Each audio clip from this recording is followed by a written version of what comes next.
Big boss Malayalam season 7 അങ്ങനെ ലാലേട്ടൻ്റെ ഒരു പ്രൊമോ വന്നിട്ടുണ്ട്. ഇന്ന് മിക്കവാറും ലാലേട്ടൻ കട്ടക്കലിപ്പിലായിരിക്കും. കാരണം കുറേ സംഭവങ്ങളുണ്ട്. അതിനകത്ത് മെയിനായിട്ടുള്ളൊരു സംഭവം എന്ന് വെച്ച് കഴിഞ്ഞാൽ ഈ PR-ൻ്റെ വിഷയം തന്നെയാണ്. അപ്പം ലാലേട്ടൻ മെയിനായിട്ട് പ്രൊമോയ്ക്കകത്ത് പറയുന്ന കാര്യം എന്ന് വെച്ച് കഴിഞ്ഞാൽ സീക്രട്ട് ടാസ്കിൻ്റെ കാര്യം പറയുന്നുണ്ട്. അതുപോലെ ഡാൻസ് മാരത്തൻ്റെ കാര്യം പറയുന്നുണ്ട്. ഡാൻസ് മാരത്തൻ്റെ കാര്യം അതിനകത്ത് ലാലേട്ടൻ ചോദിച്ചിരിക്കണം. കാരണം അതിനകത്തൊരു ഗ്രൂപ്പിസം ഉണ്ടായിരുന്നു. കാരണം ഏറ്റവും നല്ലതുപോലെ പെർഫോം ചെയ്തിട്ടുള്ള ആൾക്കാർക്ക് കുറവ് കോയിനാണ് അവിടെ കൊടുത്തിട്ടുള്ളത്. ഒന്നും പെർഫോം ചെയ്യാത്ത ആൾക്കാർക്ക് അവിടെ കോയിനും കൊടുത്തു. അതൊരു പക്ക ഗ്രൂപ്പിസമാണ്. ഞാൻ ഓൾറെഡി അതിനെപ്പറ്റി ഇട്ട വീഡിയോയിൽ ഞാൻ പറഞ്ഞിട്ടുമുണ്ട്. ഇപ്പം എവിടെ ആര്യനാണ് ഏറ്റവും കൂടുതൽ കോയിൻ കിട്ടിയിരിക്കുന്നത്. ഓക്കെ, ആര്യൻ അതിന് ഡിസർവ് ആയിട്ടുള്ള ഒരാൾ തന്നെയാണ്. ആര്യൻ നല്ലപോലെ ആര്യന് കിട്ടിയ മായാമോഹിനി എന്നുള്ളൊരു ക്യാരക്ടർ പുള്ളി നല്ല രീതിയിൽ ചെയ്തു. Okay, Aryan okay, Sabumon okay, അതുപോലെ അനു. എന്നാൽ ഏറ്റവും കൂടുതൽ കോയിൻ അവിടെ കിട്ടേണ്ടത് അനുവിനായിരുന്നു. കാരണം പുള്ളിക്കാരി അത്രയും എഫോർട്ട് എടുത്താണ് ആ ഒരു ടാസ്ക് ചെയ്തതും അതിലെല്ലാവരെയും ഒരുക്കാനായാലും മുമ്പിൽ നിന്നത് അനുവാണ്. നല്ല രീതിയിലാണ് പുള്ളിക്കാരി ചെയ്തത്. അപ്പം ഈ ഒന്നും ചെയ്യാത്ത ആൾക്കാർക്ക് അവിടെ കോയിൻ കൊടുക്കുകയും അവിടെ എന്തെങ്കിലുമൊക്കെ ആ ടാസ്കിന് വേണ്ടിയിട്ട് നല്ല രീതിയിൽ പെർഫോം ചെയ്തിട്ടുള്ള ആൾക്കാർക്ക് കോയിൻ കൊടുക്കുകയും ചെയ്തില്ല.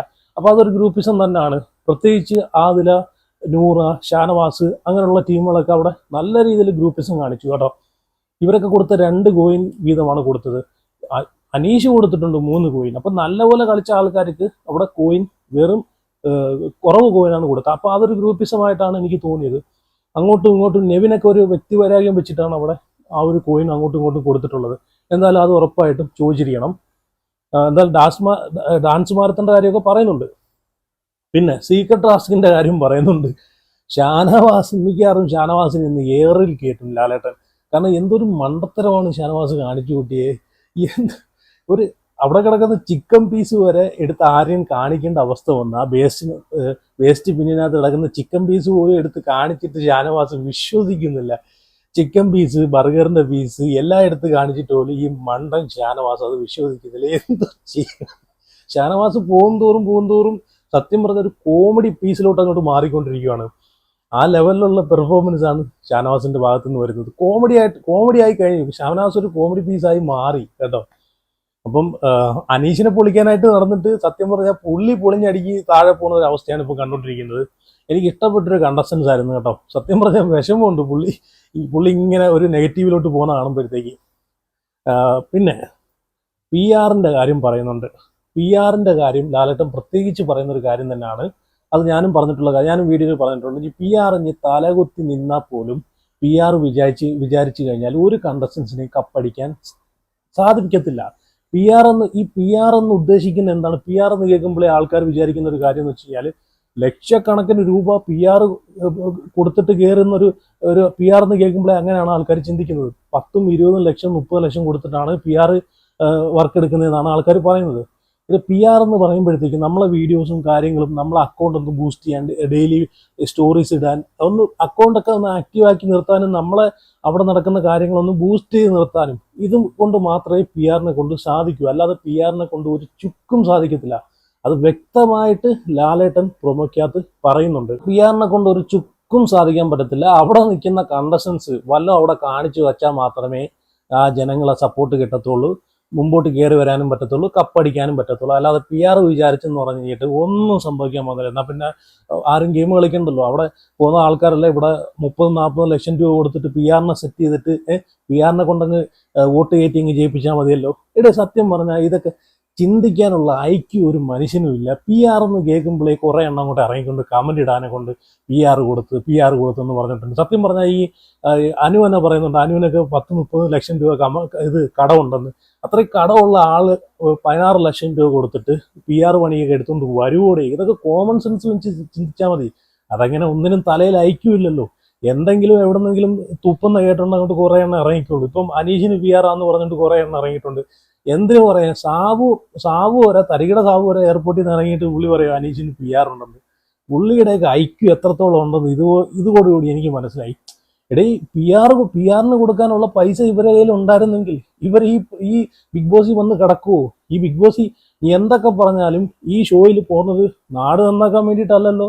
10 പൈസ ഉണ്ടാക്കണം, കുറച്ച് ഫെയിം ഉണ്ടാക്കണം, അതിന് വേണ്ടിയിട്ട് തന്നെയാണല്ലോ. അപ്പം ഈ കയ്യിൽ പൈസ ഉള്ളവൻ എന്തിനാണ് ഈ ഷോയിലേക്ക് പോകുന്നത്? ആരെങ്കിലും 10, 30, 40 ലക്ഷം രൂപ കൊടുത്തിട്ട് ഒരു 50 ലക്ഷത്തിന്റെ കപ്പ്, അത് 50 ലക്ഷത്തിന്റെ പ്രൈസ് മണി കിട്ടിക്കഴിഞ്ഞാൽ അത് എത്ര ടാക്സ് പിടിക്കും? നിങ്ങളൊന്ന് ചിന്തിച്ച് നോക്കിയേ. 31.2% ടാക്സ് ഗവൺമെന്റിന് അടയ്ക്കണം. പിന്നെ എത്ര രൂപ കൈ കിട്ടും? എന്തുവാടെ ഇതൊക്കെ? എന്തായാലും കൊള്ളാം.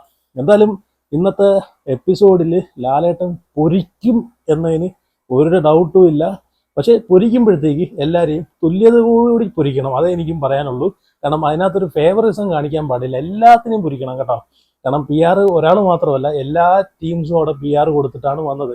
പിന്നെ ഞാൻ എപ്പോഴും പറയുവാണ്, PR എന്ന് പറയുമ്പോഴത്തേക്ക് ഈ പറയുന്ന പോലെ 10-50 ലക്ഷം കൊടുക്കുന്ന ആൾക്കാരല്ല. സ്വന്തം അക്കൗണ്ടും അവരെ ഒന്ന് ബൂസ്റ്റ് ചെയ്യാൻ വേണ്ടിയിട്ട് അവർ ഒരാളെ ഏർപ്പാടാക്കും. അത് ചിലപ്പം അവരുടെ കുടുംബത്തിലുള്ള ആൾക്കാരായിരിക്കാം, ചിലപ്പോൾ ഫ്രണ്ടായിരിക്കാം, ചിലപ്പോൾ വേറെ ആരെങ്കിലും ആയിരിക്കാം. അപ്പം അങ്ങനെ PR എന്ന് കേൾക്കുമ്പോഴേ ഇല്ല, കട്ട നെഗറ്റീവാക്കി പറയുന്ന കുറേ ആൾക്കാരുണ്ട്. PR 19 ലക്ഷം രൂപ PR കൊടുത്തിട്ടാണ് ഇയാൾ അവിടെ വന്ന് നിൽക്കുന്നതെന്ന് ഇങ്ങനെ PR എന്ന് കേൾക്കുമ്പോഴേ പറയുന്ന ആൾക്കാരുണ്ട്, കമന്റ് ഇടുന്ന ആൾക്കാരുണ്ട്. അവരോടാണ് എനിക്ക് പറയാനുള്ളത്, PR ഇല്ലാതെ ഒരാളും അവിടെ ഇല്ല. എല്ലാ ആൾക്കാരെയും PR പണിക്ക് ഒരാളെ ഏൽപ്പിച്ചിട്ടാണ് അവിടെ പോയി നിൽക്കുന്നത്. പിന്നെ ചെറിയ എന്തെങ്കിലുമൊക്കെ തുക കൊടുക്കുമായിരിക്കും. കാരണം അവരെ ചെയ്യുന്ന ജോലിയുടെയും വെച്ചാൽ അവരെ സപ്പോർട്ട് ചെയ്യുന്ന അതൊക്കെ ഒരു ജോലി അല്ലയോടെ. വീഡിയോ എഡിറ്റ് ചെയ്യണം, ഇപ്പം സ്റ്റോറി ഇടുന്ന, അപ്പോൾ ഡെയിലി തന്നെ സ്റ്റോറി ഇടുന്നതിനൊരു മെനക്കെട്ട പരിപാടിയാണ്. അപ്പം എന്തെങ്കിലുമൊക്കെ കൊടുക്കുമായിരിക്കും. ഇപ്പോൾ PR ഇല്ലാത്തതായിട്ട് ആരുമില്ല.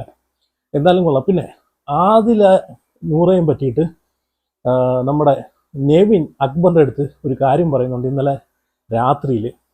അപ്പോൾ ഞാനത് ഓൾറെഡി പറഞ്ഞിട്ടുള്ള കാര്യമാണ്, കഴിഞ്ഞ വീഡിയോയിൽ ഞാൻ പറഞ്ഞിട്ടുണ്ട്. മിക്കവാറും ആദിലയും നൂറയും ഇവർ രണ്ടിലാരെങ്കിലും പണപ്പെട്ടി എടുത്തുകൊണ്ട് ഓടാനുള്ള പരിപാടിയൊക്കെ ആയിരിക്കും പ്ലാൻ ചെയ്യുന്നതെന്ന്. കാരണം ഇവരെ സംസാരത്തിൽ അതൊക്കെ നടക്കുന്നുണ്ട്. കാരണം ആദിലയും നൂറയും ടോപ്പ് 5 വരണമെന്ന് ആഗ്രഹിക്കുന്ന 2 ആൾക്കാരാണ്. ഇവർ ലൈവിൽ പറയുന്നുണ്ടായിരുന്നു. എനിക്ക് നൂറ പറയുന്നുണ്ട്, എനിക്ക് ടോപ്പ് 5 വരണമെന്ന് ആഗ്രഹമുണ്ട്, നമ്മൾ 2 പേരും വരണമെന്ന് ആഗ്രഹമുണ്ടെന്നൊക്കെ ഇവർ പറയുന്നുണ്ടായിരുന്നു. അപ്പം ഇതേ വിഷയം നെവിൻ അക്ബറിൻ്റെ അടുത്ത് സംസാരിക്കുന്നുണ്ട്. നെവിൻ പറയുന്ന കാര്യം എന്താണെന്ന് വെച്ച് കഴിഞ്ഞാൽ, എനിക്ക് ആദിലെ നൂറ അവർ രണ്ടിൽ ആരെങ്കിലും പണപ്പെട്ടി വരുമ്പോഴത്തേക്ക് പണപ്പെട്ടി എടുത്തുകൊണ്ട് ഓടാനുള്ള ചാൻസ് കാണുന്നുണ്ട് എന്ന് നെവിൻ അക്ബറിൻ്റെ അടുത്ത് പറയുന്നുണ്ട്. അപ്പം എനിക്കും അങ്ങനെ തോന്നി കേട്ടോ. ചിലപ്പം ആദിലെ നൂറ അല്ലെങ്കിൽ ഈ നെവിൻ ഇവർ 3-ൽ ആരെങ്കിലും പണപ്പെട്ടി എടുത്തുകൊണ്ട് കണ്ടം വഴി ഓടാനുള്ള ചാൻസ് ഉണ്ട്.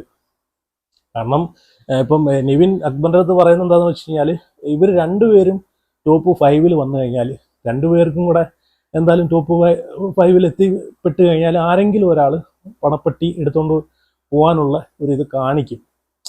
ആരെങ്കിലും ഒരാൾക്ക് ടോപ്പ് 5 കയറി പറ്റിയാൽ മതിയല്ലോ. ഒരാൾ പണപ്പെട്ടി എടുത്തുകൊണ്ട് ഓടുക, ഒരാൾ ടോപ്പ് 5 വരിക. അപ്പം എങ്ങനെ പോയാലും രണ്ടുപേരും പാർട്ണേഴ്സാണ്, 2 പേർക്കും ബെനിഫിറ്റ് ഉണ്ട്. അപ്പോൾ അവിടെ സംസാരിക്കുന്നത് വെച്ച് കഴിഞ്ഞാൽ, ഇപ്പം ഞാനും അക്ബറും നെവിൻ പറയുവാണ്, നമ്മൾ 2 പാർട്ണേഴ്സ് ആണെങ്കിൽ നമ്മൾ എന്ത് ചെയ്യും, ഒരാളെ ടോപ്പ് 5 കയറ്റി വിടും, ഒരാൾ പണപ്പെട്ടി എടുത്തുകൊണ്ട് ഓടും. എന്തായാലും നോക്കാം ആരാണ് പണപ്പെട്ടി എടുക്കുന്നത്. എനിക്ക് അതിലെ ഒരു സംശയമുണ്ട്, ഈ നെവിനെ ഒരു സംശയമുണ്ട്. രണ്ടും കള്ളത്തരത്തിൻ്റെ എക്സ്ട്രീം ലെവലാണ്. മിക്കവാറും പണപ്പെട്ടി എടുത്തുകൊണ്ട് ഓടാനുള്ള ചാൻസ് ഉണ്ട് നെവിന്. എന്നിട്ട് നെവിൻ പറയുന്നുണ്ട്, ഞാൻ ഇവിടെ വലിയ എൻ്റർടൈനറാണ്, എന്നാൽ ചില സമയത്തൊക്കെ ഞാൻ ഇവിടെ എൻ്റെ എൻ്റർടൈനിങ് എനിക്ക് കാഴ്ചവെക്കാൻ സാധിക്കുന്നില്ല എന്നൊക്കെയാണ് പറയുന്നത്. പുള്ളി എന്ത് എൻ്റർടൈനിങ് ആണ് അവിടെ കാഴ്ചവെച്ചതെന്ന് വെച്ച് കഴിഞ്ഞാൽ എനിക്കറിയത്തില്ല. ഞാൻ ഇത്രയും ദിവസം ലൈവ് കണ്ട് എപ്പിസോഡ് കണ്ട് ഇതിനകത്തൊന്നും നെവിൻ ഒരു സർക്കസ് പോലും കാണിക്കുന്നത് ഞാൻ കാണുന്നില്ല, ഒരു കോമഡി പോലും പറയുന്നത് ഞാൻ കണ്ടിട്ടില്ല. ഞാൻ വിചാരിക്കുന്നത് എന്താണെന്നറിയോ, ഈ സീസണിൽ പണപ്പെട്ടി റൗണ്ട് കാണല്ലേ. കാരണം കുറേ ടീമുകൾ അവിടെ ഈ പണപ്പെട്ടിക്ക് വേണ്ടിയിട്ട് വെയിറ്റ് ചെയ്യുന്ന ആൾക്കാരുണ്ട്, പണപ്പെട്ടി എടുത്തുകൊണ്ട് ഓടാനെ കൊണ്ട്. ഇവിടെ എനിക്ക് തോന്നുന്നു ഈ അക്ബറിനെ പിടിച്ചിരുത്തിയിട്ട് ഈ നെവിൻ പറയുന്നത് ചിലപ്പം അക്ബറിൻ്റെ പ്രതികരണം എന്താവും എന്ന് നോക്കാൻ വേണ്ടിയിട്ടായിരിക്കും. ചിലപ്പം അക്ബർ ഇനി പറയും, അല്ല പണപ്പെട്ടി ഞാൻ എടുക്കുവാണ് എന്നൊക്കെ പറഞ്ഞ് കേൾക്കാൻ വേണ്ടിയിട്ടാണോന്ന് അറിയത്തില്ല. നെവിൻ ഒരു സാധനം ഇട്ട് കൊടുക്കുവാണ്, അതിലെ നൂറേയും പറ്റിയിട്ട് അവർ പണപ്പെട്ടി എടുത്തുകൊണ്ട് ഓടും, ഒരാൾ എടുക്കും എന്നൊരു ഇതങ്ങോട്ട് ഇട്ട് കൊടുക്കുവാണ്. ഇനി അക്ബറിൻ്റെ വായിൽ നിന്ന് എന്ത് വീഴുന്നു എന്ന് മനസ്സിലാക്കാൻ വേണ്ടിയിട്ടായിട്ടാണ് എനിക്ക് തോന്നിയത്. എന്നിട്ട് നെവിൻ പറയുന്ന ഒരു കാര്യം എന്ന് വെച്ച് കഴിഞ്ഞാൽ, അക്ബറിൻ്റെ അടുത്ത് പറയുന്നുണ്ട്, നമ്മളിവിടെ ഗെയിം കളിക്കാനാണ് തോന്നുന്നത്, എന്നിട്ട് ടോപ്പ് 5 കയറി പറ്റുക, എന്നാലേ നമുക്ക് വിലയുള്ളൂ. അല്ലാതെ ഈ പണപ്പെട്ടി എടുത്തുകൊണ്ട് ഓടിക്കഴിഞ്ഞാൽ നമുക്ക് ആരും വില തരത്തില്ല. അതുമാത്രമല്ല, ടോപ്പ് 5 കയറി പറ്റിക്കഴിഞ്ഞാൽ 1 തൊട്ട് 5 വരെയുള്ള ആൾക്കാർക്ക് മാത്രമേ ഇതിൽ നിന്ന് ഇറങ്ങിക്കഴിഞ്ഞാൽ പ്രോഗ്രാമുകൾ കേട്ടു, ആൾക്കാർ ഓരോ TV ഷോയിലൊക്കെ വിളിക്കൂ എന്നൊക്കെ പുള്ളിക്കാരൻ പറയുന്നുണ്ട്.